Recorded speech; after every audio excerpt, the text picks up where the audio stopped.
Bon les amis, Donald Trump a pris la parole concernant ce qui se passe entre Israël et l'Iran. Et les déclarations, moi je les ai trouvées quand même assez inquiétantes.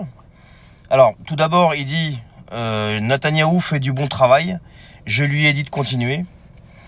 Je souhaite bonne chance au guide suprême iranien. Notre patience est déjà épuisée. Il se peut que j'ai frappé les installations nucléaires iraniennes, ou peut-être pas, donc il entretient le flou. Les capacités de défense de l'Iran ont été fortement endommagées. Je ne sais pas combien de temps l'Iran tiendra encore. L'Iran a trop tardé pour stopper la guerre. L'Iran doit s'asseoir à la table des négociations. Peut-être avons-nous été indulgents en frappant, ou peut-être pas. Les Iraniens ont proposé de venir à la Maison-Blanche.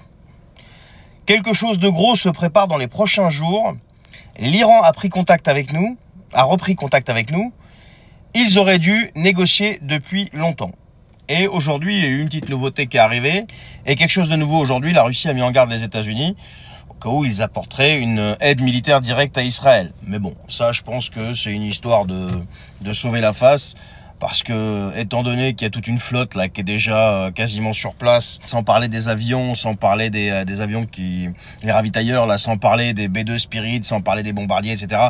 Du Royaume-Uni qui s'y est mis aussi, du coup de téléphone entre Poutine et Trump. Bon, bref, vous avez bien compris que tout ça, la Russie va pas se mouiller, la Chine ne se mouillera pas non plus. Et dans la presse aussi, les Iraniens, dernière nouveauté aussi, ils commencent à vouloir mettre des mines dans le détroit d'Ormuz.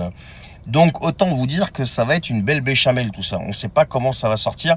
J'ai comme l'impression que les USA mettent de plus en plus de pression, sur les